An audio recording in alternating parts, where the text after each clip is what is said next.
Most people look at a lion and go, regal, king of the jungle, but man-eater. I think a lot of people think I'm dancing with death. Naturally, one's going to go, well, this guy's crazy and it's only a matter of time before he gets eaten.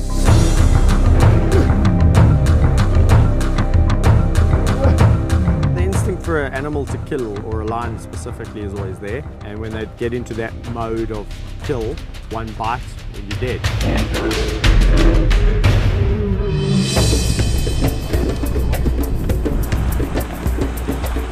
You won't find a lion roaming the wilds of Australia. And you'll never find anyone like this man. In truth, there's no other animal that will humble you quicker than a lion. If the late Steve Irwin had a kindred spirit, it would be Kevin Richardson. He shuns the company of people. Instead, his life centres on living with one of the most ferocious predators on the planet. You know, I might, piss one of them off one day and he might take my head off, but so be it.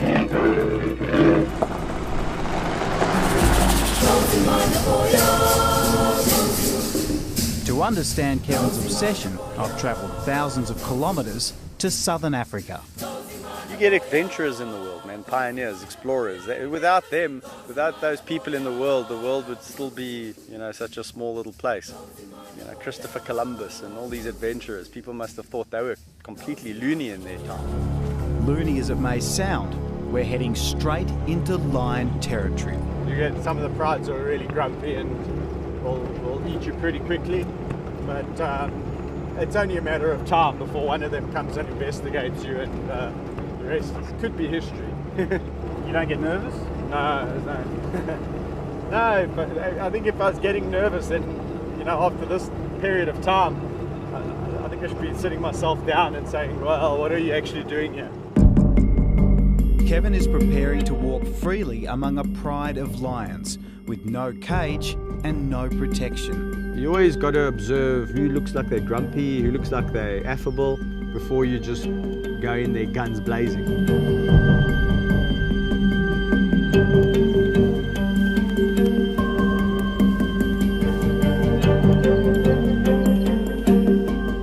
At this moment, he's only armed with a deep understanding of animal instinct and lion behaviour. I'll announce myself, I'll talk to ow, ow, and give them, so that they know it's me coming. I'll talk so they can hear my voice. And at least then when you walk in, they know what to expect. Back away. But then something incredible happens. Come on. Where's our pig lion sandwich? This is a love story like no other. This feared predator, this lion, this killer, this man-eater, has the ability to show such love.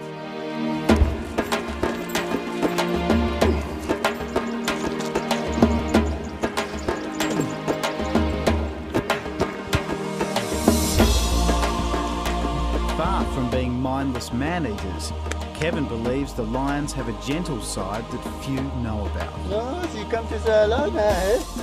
What amazes me is they jump on me gently. They don't unsheath their claws, and when they bite me, it's gentle. But don't be fooled. These big cats are far from tame.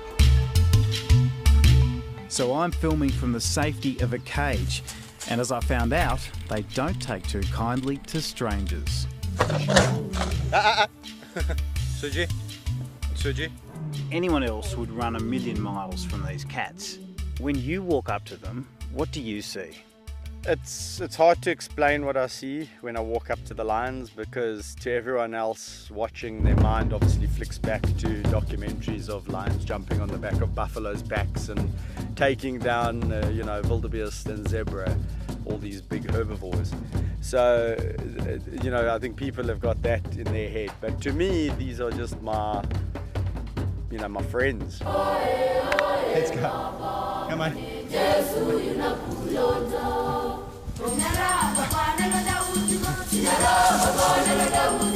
I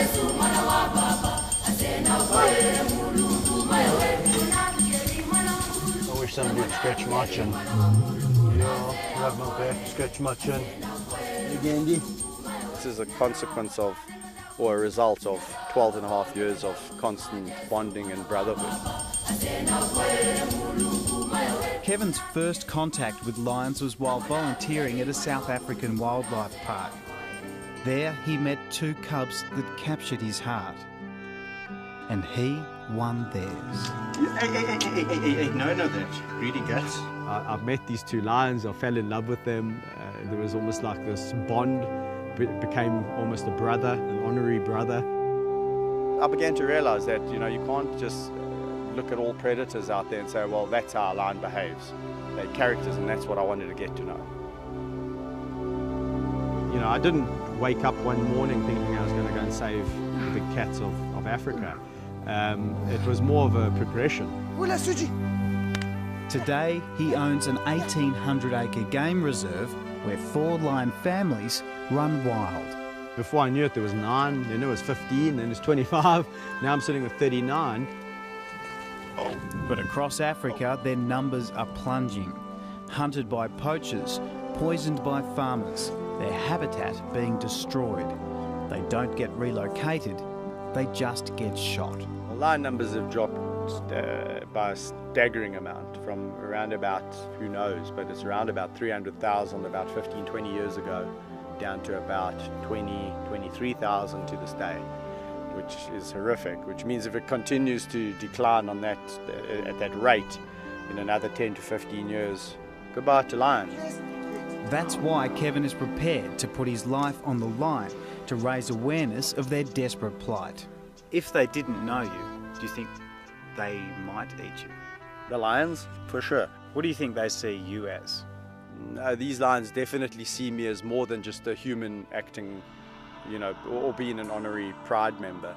But then on another occasion, you sit there and you realize that they do see you as something different, but they've just accepted you into their clique. So if anyone else had to come here and try and do this, it's, they're not really part of this group.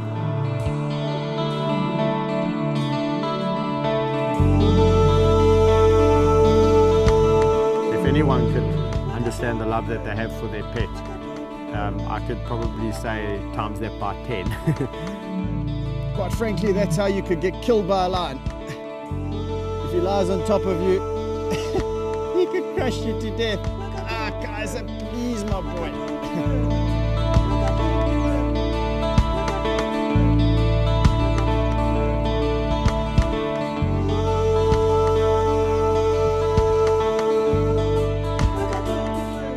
I'll swim with the lions in the river, walk with them in the open areas amongst the game. So yeah, I'll do most things that people would do with their pet dog, with the lions.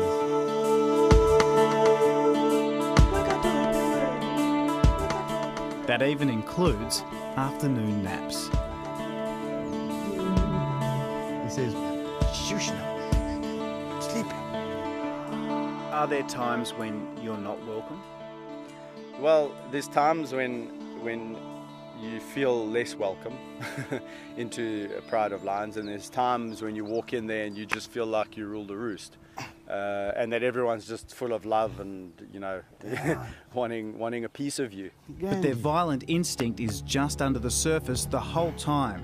One wrong move and everything can flare up. It's to actually stop it, diffuse the situation. sometimes that biting will turn to real biting very quickly. Stop it. So that's why I just nip it in the bud. I'm going to murder you, boy. If you react badly and you start pulling, or you start getting nervous or panicking, he will bite down on you. So you got to just make him realize that you're not afraid of him, and he can't just bite your leg at will. You see, you can't. You guys are naughty today, hey? You get your tongue pulled. Tongue pulled if you do that. Yeah, it's embarrassing. Have you been hurt? Yes, I get bitten, I get scratched, I get jumped on, my back gets put out, my shoulders. Fortunately, I've never been hospitalized by a lion. That scar there and there is really a lion of his size, actually Rafiki, that bit me accidentally. This canine here, the top one, went straight through to the bone almost, and that was the bottom one. Didn't go in quite as deep, but that was really just a bite out of a reaction. He got a bit of a fright, and he turned around and whack right through the arm. Stop that! Do you worry that one day they might turn on you? No, I don't worry about lions turning on me, because the day that happens and you start to think about, well, one day will these lions turn on me, you shouldn't be doing it.